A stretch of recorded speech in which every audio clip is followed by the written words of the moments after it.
Iya. Ya Roa. Wah. Soal perjodohan kan, Papa dan Mama udah tahu siapa orangnya. Papa tahu orang. Awasi kemana Blade dan cari informasi sebanyak yang kamu bisa. Kamu bisa membawa siapapun untuk kamu perkenalkan sebagai putri keluarga Valorant. Tetaplah berpura-pura kalau kamu berpihak kepada Oma. Baik. Wah. Hello guys, di live akun TikToknya pemeran Mama Dia, tanpa sengaja Nicole sempat keceplosan spoiler yang cukup penting. Katanya mereka baru aja syuting di rumah Alferic. Jadi nih ada kemungkinan sekitar 2-3 episode yang akan datang ya, alurnya Daniel Alferic akan kembali ke rumah itu bersama Rose dan Dia. Bisa jadi mereka datang untuk membahas rencana perjodohan antara Rose dengan Excel Casarius, atau mungkin hanya sekedar akan ada adegan flashback kedekatan Rose dengan Excel dalam rumah itu 5 tahun silam. Soal perjodohan kan, Papa dan Mama udah tahu siapa orangnya. Papa tahu orang. Oke deh, kita fokus ke alurnya. Pagi itu Daniel dan Dia akhirnya memberitahukanlah pada Rose tentang adanya pengaturan perjodohan yang memang udah biasa terjadi di lingkungan keluarga seperti mereka. Nah, yang bikin penasaran, apakah pernikahan Daniel dan Dia, Ares dan Cassandra, bahkan Maximian dan Valerian juga merupakan hasil perjodohan? Ataukah Daniel dan Ares dulunya justru bersikeras memilih menikahi wanita yang benar-benar mereka cintai? Jadi mungkin ya, karena itulah salah satu dari berbagai alasan kenapa Opa Alferic hanya memberikan semua warisan pada kedua cucunya, Mohan dan Rose. Dan mungkin juga karena pengalaman pribadi mereka sendiri itulah, maka Daniel juga Ares tetap memegang prinsip untuk menyerahkan keputusan sepenuhnya pada Rose. Meskipun batas waktu penolakan surat wasiat setelah Rose menginjak usia 18 tahun sudah habis, namun Daniel tetap siap memperjuangkan apapun pilihan Rose nantinya. Bagi Daniel nggak penting siapa yang akan jadi calon menantunya, yang penting adalah kebahagiaan putrinya. Pada akhirnya semua kembali pada keinginan Rose sendiri. Berhubung Rose Serafina Alferic alias Zara sudah melewati begitu banyak ujian dan kisah percintaan yang buat pemikirannya jadi semakin dewasa, makin bijak dan tenang dalam menghadapi berbagai kejutan, termasuk soal perjodohan. Apalagi ya saat ini hati Rose belum terikat dengan siapapun ya, meskipun mungkin perasaan cintanya masih sangat besar ke Fatah Fernandez, tapi dari sejak lama Rose sudah mengikhlaskan perasaan itu, nggak akan pernah ada harapan untuk mereka. Jadi karena itu guys, Rose akan sudah sangat siap menerima siapapun pasangan yang akan dipilihkan untuknya. Pastinya Rose pun percayalah keluarganya nggak mungkin memilihkan pasangan yang jelek, tua ataupun jahat untuk jadi bagian keluarga mereka. Dalam hal ini Rose bersedia bukan hanya demi supaya Mohan bisa kembali berkumpul dengan orang tuanya dan menempati posisi sebagai salah satu pewaris Alferic, tapi juga karena Rose memahami bahwa aturan keluarga adalah konsekuensi yang harus diterima jika mereka ingin kembali ke rumah itu. Menariknya guys, pengorbanan besar yang dilakukan Rose nantinya justru membawanya pada sosok pasangan terbaik, seseorang yang akan menjadikan Rose satu-satunya wanita dalam hidupnya. Namun nih, kalau perjodohan resmi diumumkan, lalu bagaimana dengan Kenneth Starling? Bagaimanapun juga ya, perasaan Ken pada Rose sudah sangat besar. Meskipun hubungan mereka saat ini hanya sebatas pura-pura, jauh dalam hatinya Ken berharap suatu hari nanti Rose benar-benar menjadi pasangan hidupnya.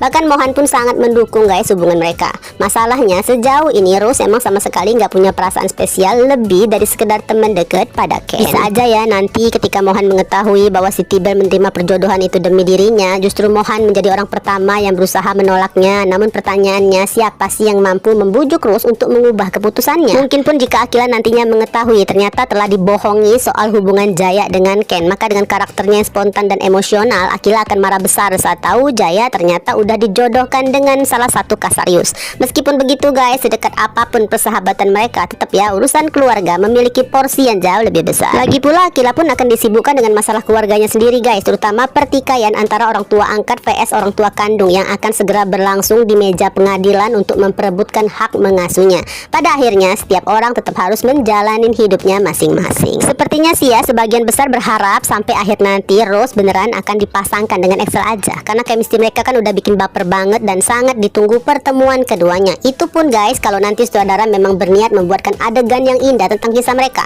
baik adegan flashback atau mungkin era butterfly, sampai akhirnya Rose merasa baper, berdebar, tersipu dan akhirnya jatuh cinta beneran, supaya ya nantinya Rose juga menemukan cinta sejati yang jauh jelas lebih berharga dari cinta pertama. Gimana menurutmu guys? Beralih ke Excel, malam sebelumnya dengan santai Excel menghadapi Devon yang datang-datang dalam keadaan panik, tegang dan penuh ketakutan. Devon sempat berpikir semua orang sedang sibuk menyelamatkan diri tanpa ada yang benar-benar peduli padanya. Padahal ya tanpa disadari, Devon yang tinggal dan merasa nyaman bersama Mohan dan Rose di rumah kontrakan justru sudah menjadi bentuk menyelamatkan diri secara alami. Akhirnya sih Excel memastikan satu hal penting, jika Devon bersedia berada di pihaknya, maka apapun perubahan perubahan besar yang nantinya terjadi di rumah itu, Axel akan selalu melindunginya. Nah, kalimat sederhana itu cukup untuk menenangkan Devon dan langsung setuju untuk mengekor di belakang kakak keduanya. Sosok yang diyakinin sudah menguasai setengah dari kekuasaan Alperic. Dan tugas pertama yang diberikan Axel cukup sederhana, yaitu Devon harus mencari tahu apa aja yang sedang dilakukan Blade. Sementara itu Blade masih sibuk nih mencari jawaban dengan caranya sendiri, sampai memberanikan diri bertanya langsung pada Nyonya Cassandra terkait soal arsip yang tersimpan di ruang penyimpanan. Untungnya ya, Cassandra hanya perlu menyatakan kebenaran. Arsip itu memang gak pernah keluar dari ruangan tersebut selama kurang lebih 30 tahun terakhir. Namun yang Blade gak ketahui nih guys, pertemuan dengan Nyonya Cass sama sekali bukan kebetulan. Pagi itu Cass sengaja duduk di taman samping, diam-diam menunggu kedatangannya. Semua udah diatur agar Blade memiliki kesempatan untuk menanyakan hal tersebut. Di balik layar, Axel dan Ares memang sedang mempercepat proses ya, agar Blade segera menyadari bahwa belakangan ini termakan hasutan Dominic. Selain itu, agar Blade bisa segera kembali pada identitasnya sebagai Haruna, kembali pada keluarganya, dan terpenting, mereka sangat berharap kode di punggung Blade adalah kunci membuka arsip The Quiet Ledger. Jadi segitu pentingnya lah sosok Blade saat ini. Sayangnya ya, jawaban dari Nyonya Cassandra tadi masih belum cukup memuaskan bagi Blade. Lalu Blade pun menuju ruangan Matthew untuk mencari kepastian lain. Tanpa disadarinya, diam-diam Devon mengikuti dan berhenti di depan pintu ruangan Matthew. Entah deh ya, apakah suara Blade dan Matthew terlalu keras atau karena pintunya memang gak cukup tebal. Yang jelas Devon bisa mendengar percakapan mereka dan mengetahui bahwa Blade sedang mencari tahu hubungan Axel dan Oma Dominic sebelum peristiwa 5 tahun silam. Karena dalam hasutannya, Dominic sempat menanamkan cerita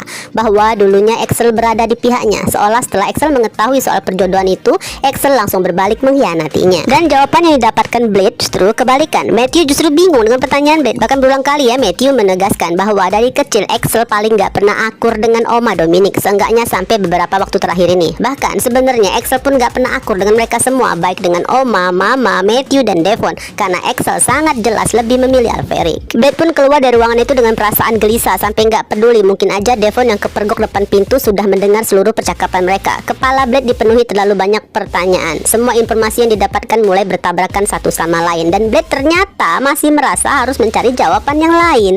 Sedangkan Devon langsung melaporkan semua yang didengarnya pada Axel. Dari situ guys, Axel akhirnya bisa menebak ya isi hasutan Oma Dominic yang membuat sikap Blade mendadak berubah. Beralih ke Dominic, perlahan tapi pasti hampir nggak ada lagi anak maupun cucu-cucunya yang benar-benar setia padanya. Satu persatu mulai berpindah ke berpihakan pada Axel. Bahkan Valerian sengaja memberikan hadiah kebebasan pada Matthew dan Devon. Keduanya bebas mencintai perempuan dari keluarga manapun tanpa harus memikirkan status sosial mereka.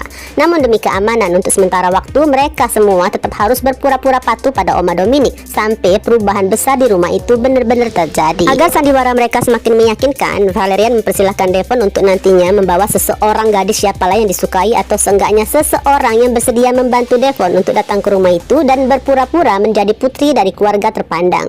Valerian yakin guys, Dominic gak akan menyadari kebohongan mereka. Terlalu lama Dominic gak pernah bertemu langsung dengan keluarga yang disebutkan. Nah, di sini jadi muncul prediksi, mungkin aja nantinya Devon bakal minta Vicky untuk membantunya. Hanya aja artinya Devon harus membuka identitas aslinya pada Vicky. Padahal kan selama ini Devon mengaku berasal dari keluarga sederhana yang seluruh anggota keluarganya tinggal di luar negeri, Hongaria. Entahlah.